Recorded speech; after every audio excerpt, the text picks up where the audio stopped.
Are you tired of feeling consumed by your anger? Do you long for lasting peace and happiness in your life? Are you ready to break free from the grip of anger and discover true joy and contentment?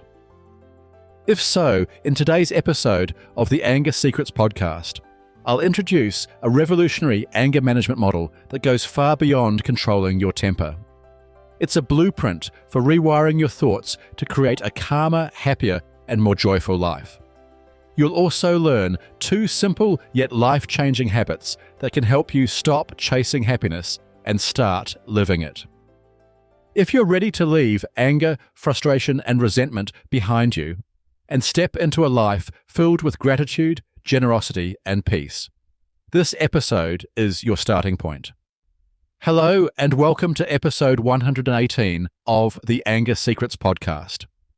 I'm your host, Alastair Duhs, and over the last 30 years, I've taught over 15,000 men and women how to control their anger, master their emotions, and build calmer, happier, and more respectful relationships. In this podcast, I share some of the same powerful tools and techniques that have helped my clients transform their lives. For free support on your anger management journey, including a free training and the opportunity to book a free 30-minute anger assessment call with me, visit my website, angersecrets.com. I'd be honored to support you in taking control of your anger once and for all. Now, let's jump into today's episode, how to break free from anger and find happiness. To begin this episode, let me remind you of a powerful anger management model I share with all of my clients. This model is called the ETFA model, and it states that it is not the events in your life that happen to you that create your anger. It is the thoughts you have about these events that create your anger. I have discussed the ETFA model in previous episodes of this podcast, and it is one of the most powerful anger management models there is. The ETFA model also implies that if you change your thoughts about events, you can change your feelings about these events, meaning that you may not get angry in situations that would have previously made you furious. To give an example of the ETFA model, imagine you are driving your car and suddenly another driver cuts in front of you. In response to this event, you may think, "What an idiot, how dare they do that to me?" Or, "I can't believe they just did that, what a jerk." These thoughts will then lead to feelings of anger, which can easily lead to actions such as shouting or swearing at the other driver, making rude gestures, or even chasing the car. However, according to the ETFA model, if you change your thoughts about this event, you will change your feelings. For example, instead of thinking, "What an idiot, how dare they do that to me?" you could think, "They must have been in a rush. I hope they get to their destination safely." This thought will lead to feelings of calmness and understanding rather than anger. And these new feelings will lead to very different actions, such as you simply letting the car go ahead. So, how does this relate to being happier? To answer this question, let me tell you a quick story. Many years ago, I discussed the ETFA model with Jason, a 45-year-old man I was working with. After I explained this model to Jason, he said that a few years before coming to see me, he had been diagnosed with a terminal illness and given 6 months to live. This diagnosis was understandably very traumatic for Jason. Soon, however, after his initial shock and anger about this diagnosis, he sought conventional medical treatment for his illness. Unfortunately, this treatment was unsuccessful. Increasingly desperate, Jason then turned to alternative medical practitioners to help. Eventually, he found a practitioner who, after a thorough examination, said that he thought he could help Jason. This practitioner put Jason on an experimental course of treatment with a very low success rate. Despite this experimental treatment worked for Jason, and he fully recovered from his illness. Today, Jason is fit and healthy again, although his life expectancy has dropped a lot due to the effects of this experimental treatment. Jason told me that this experience had taught him a profound lesson about life. He said that before his illness, he had spent a lot of time worrying about things that weren't important in the big scale of things, such as work deadlines and house renovations. He also shared that before his diagnosis, he had never really taken the time to enjoy life, spending most of his days rushing from one task or commitment to another.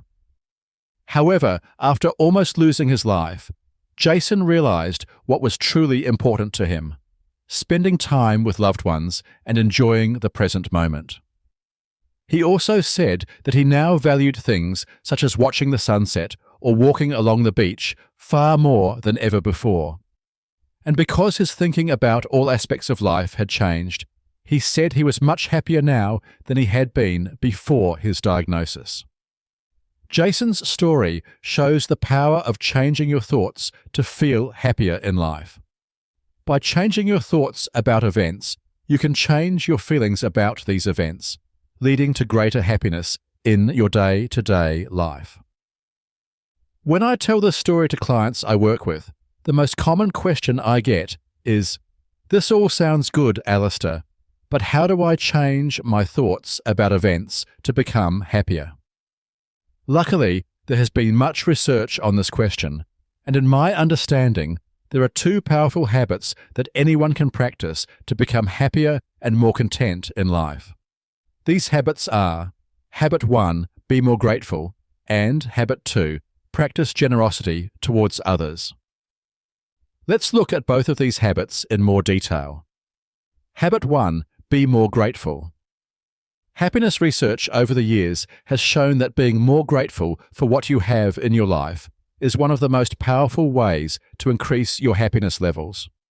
This means taking the time to reflect on the good things in your life and appreciating them, and focusing on the things you have in life rather than the things you don't. Some simple ways to increase your gratitude levels include: keep a daily journal and write down 3 things you are grateful for every day. Set aside time each day to think about and appreciate the good things in your life. Express gratitude towards others, either through words or actions, and make a conscious effort to focus on the positive aspects of your life rather than dwelling on the negative. Habit 2, practice generosity towards others. The second way to increase happiness is through practicing generosity towards others. Studies have shown that even small acts of generosity can powerfully affect your happiness.